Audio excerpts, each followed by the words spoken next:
Hi, I'm Greg Hunter. This is the weekly news wrap up for March 18th, 2016, the WNW 231. And the mainstream media, the MSM, is at it again, trashing Donald Trump and doing it on election day. They also tried to, the mainstream media, MSM, tried to bolster Hillary Clinton on election day. Totally unfair, totally biased, totally, hey, we're going to protect our political cronies and our political views. And do we tell you we hate Donald Trump?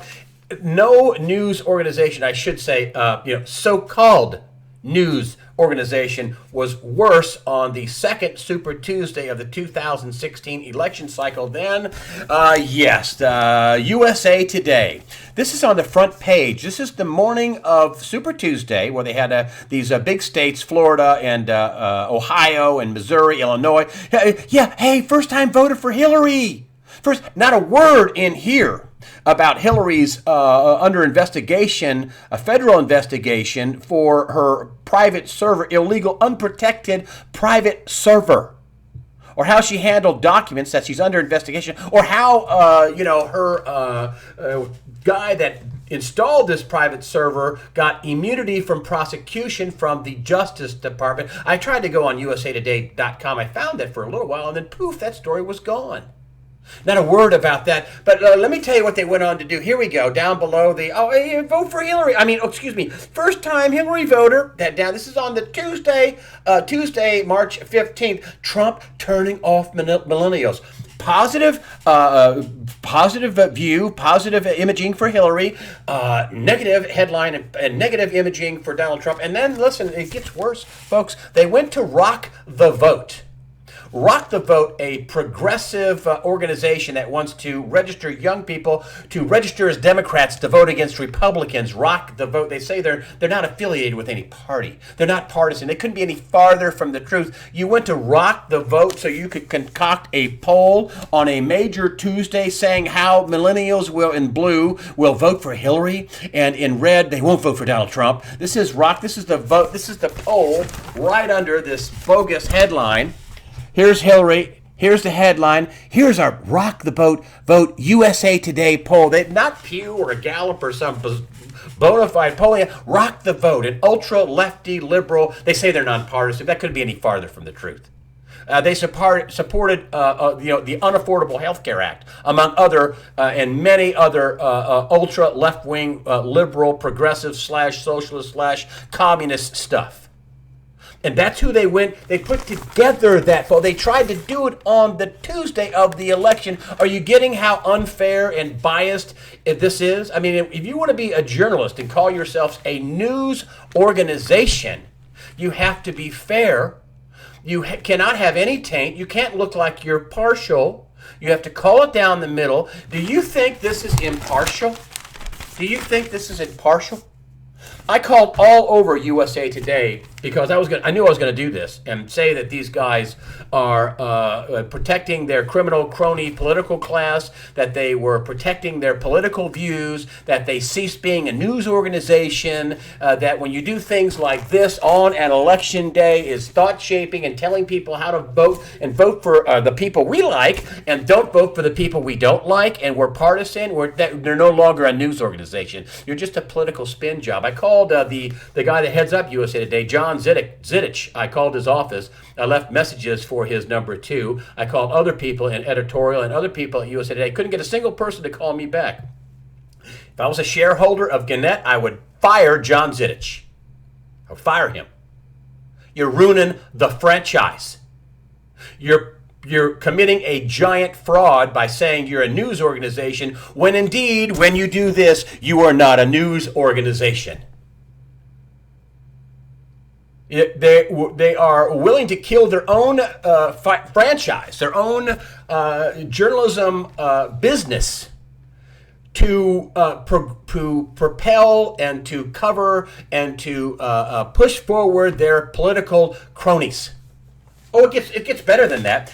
In the money section on the same day, if that wasn't enough, here we have this, this guy, Rem Reader, one of their big guys, masquerading as a news story, which is really op-ed, presidential. It's time to show us, Mr. Trump, some negative, all the negative things that Donald Trump does. This is on Election Day, folks.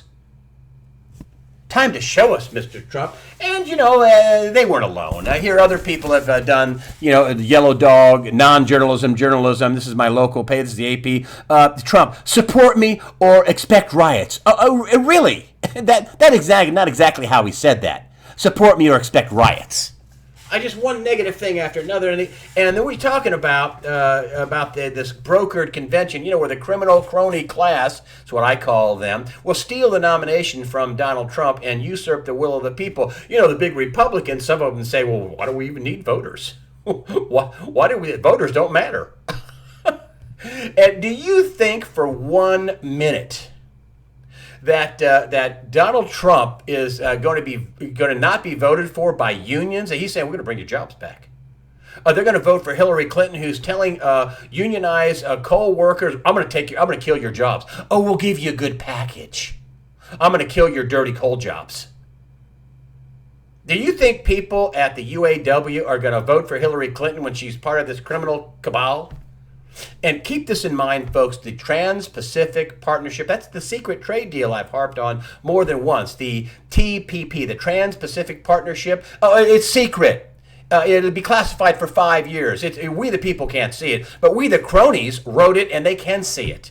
And Hillary and Obama and the leaders in the Republican Party, Mitch McConnell, and all the rest of the top donor class, the influential, the establishment on both sides, they like that.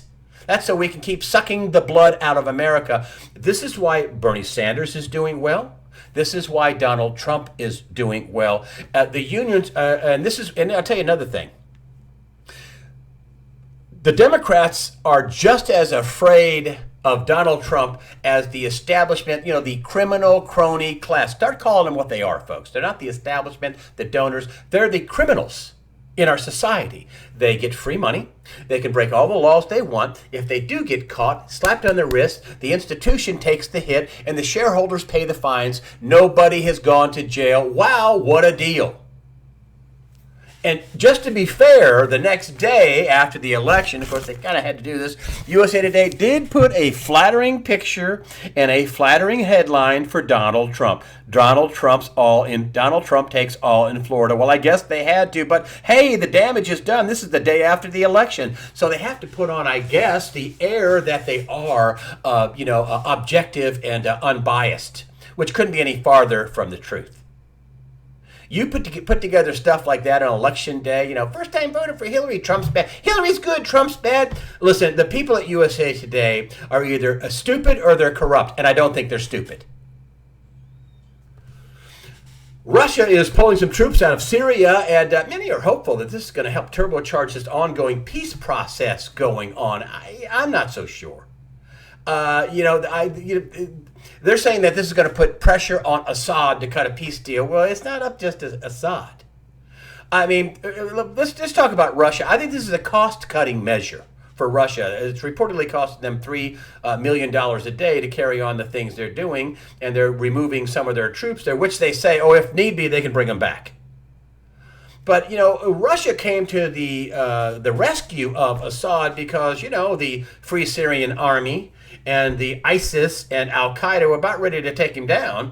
And Russia came in, and they put this new air base in not very long ago, and they started bombing the daylights out of the Free Syrian Army, the good terrorists, and ISIS and Al-Qaeda, and cutting off their oil and stopping this oil traffic and these arms back and forth the border. And he put a dent on them. He took it to them. And he says, Vladimir Putin says, their objectives are met. Well, I'd say he's probably right. But I digress. They're thinking that, this is a big signal. They're going to have peace. I don't think so. I've said this since, 2010. Russia's never leaving Syria on its own and giving up this eastern Mediterranean naval base in Tartus that has been retrofitting to the tune of billions and billions of dollars to handle their nuclear fleet. They're not going to give up Tartus. They're not giving up their base. And they're not giving up this relatively new air base. They're not giving that up either. And they're continuing to bomb ISIS and Al-Qaeda and the Free Syrian Army. So, listen, if there's a peace deal, one of the two sides is going to have to completely say, I give up. It's not going to be Russia and Iran and Hezbollah. Not going to be Iran, Hezbollah, and Russia. Not going to be them. And I don't think it's going to be ISIS, Al Qaeda, the Free Syrian Army, the U.S., Saudi Arabia, Turkey. I don't think they're going to give up either. So this is just a reloading process as far as I'm concerned. And as far as this being some big breakthrough, I don't see it. One of the two sides has to completely give up. And incidentally, a few weeks ago, John Kerry, Secretary of State, said, well, we might, partition Syria. Well, that would bring those Russian troops back in a hurry, wouldn't it? I don't see good days ahead for Syria, although people are making a lot better news out of this than what it really is. It's just simply a cost-cutting measure, and I think that Syria is going to be a real trouble spot for years to come. This is just a pit stop, a respite. And incidentally, the Al Qaeda, ISIS people, their answer to getting peace in Syria is we'll just kill Assad. So I don't think much about it. Also, on the other side of the world, Russia did. It's pretty amazing. They did threaten North Korea and said, "Hey, listen, North Korea could be open to invasion." I don't think that Russia's going to invade North Korea, and it's over North Korea's assertion that they could have a preemptive nuclear strike. They were like, "It leaves you open for your own strikes against you and also invasion." But, Vladimir Putin, who said this from Russia, also chided the U.S. and the South Koreans for carrying on this big drill that's going on in the South. So that's a trouble spot. Also, Admiral Swift, came out with strong words against China and the South China Sea and all these islands China has created, and about how it's threatening, sea waters and sea lanes, and that China is projecting this power, and it's a problem. And those aren't the words you have going into a peace deal. That's war is not imminent, but that is a real problem you should keep your eyes on.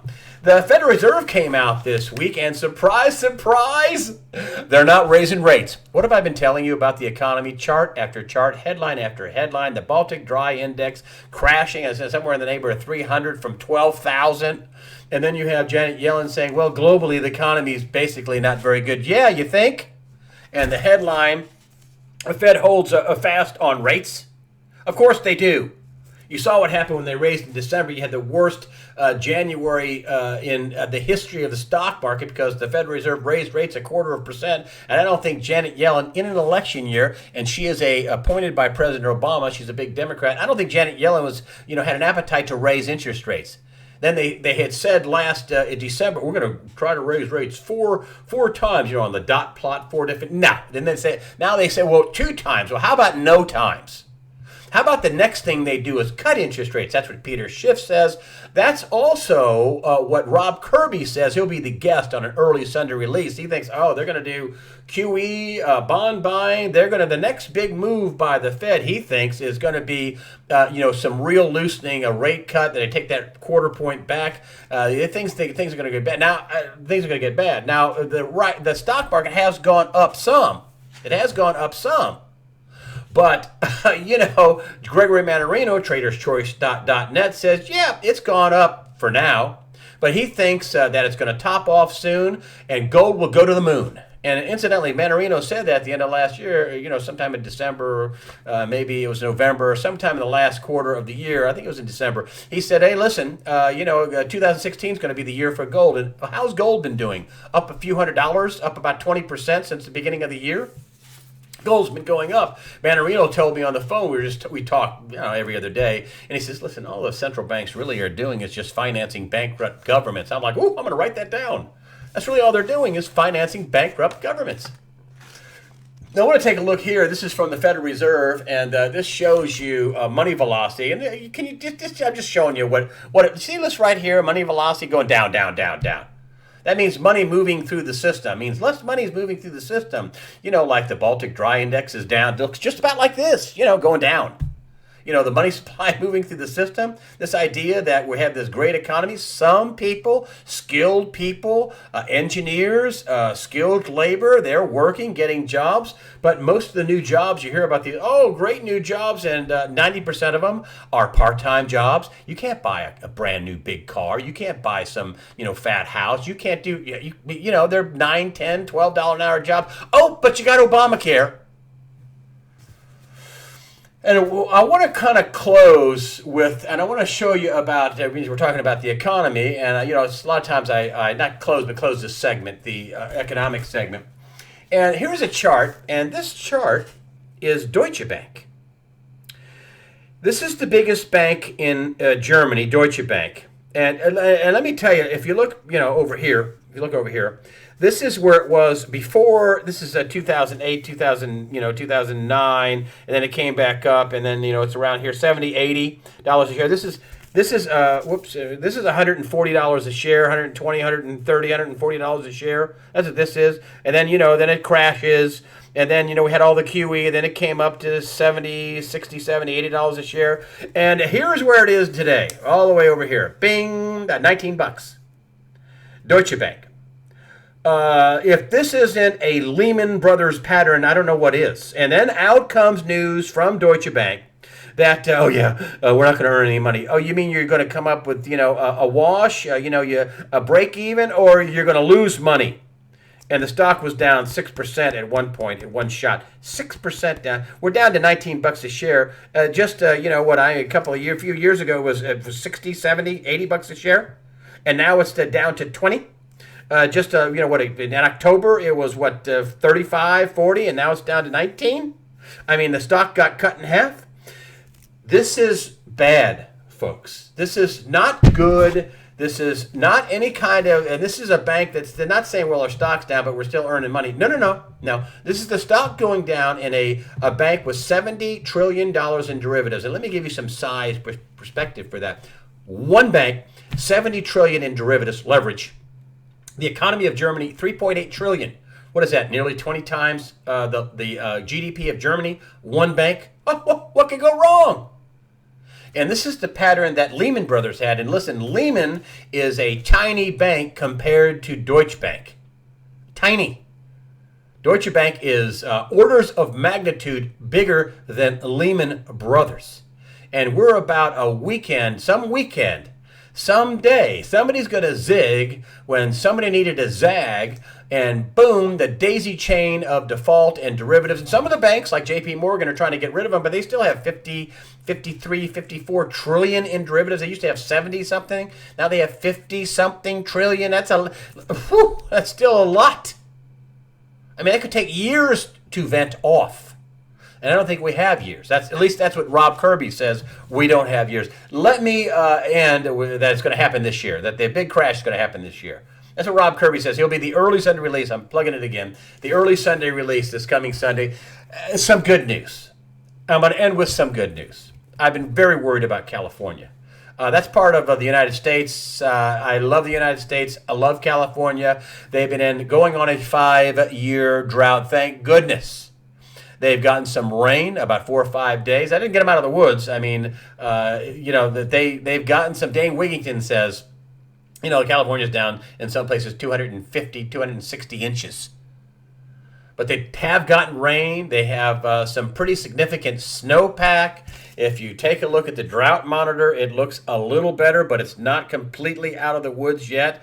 I'm talking about this is their, there's actually some places where the drought has receded some, that they're filling up some reservoirs. Now, somebody from California wrote me and said, well, yes, we are getting rain and we do have some snowpack, but the aquifers are gone. And that's going to take a long time to get back. But at the very least, some good news. California, and I think they need, months, if not years of rain to make up for a 4-year deficit. A 250 to 260 inch deficit of rain, but looks like they bought some time. Looks like they're not out of the woods, but things are easing a bit, and let's hope that trend of rain continues in California. That's the way I see it. I'm Greg Hunter. Thank you for supporting USA Watchdog with your comments and donations. Remember, fear not. Prepare yourself mentally, physically, and above all, spiritually. Fear not. God the Father is in complete control.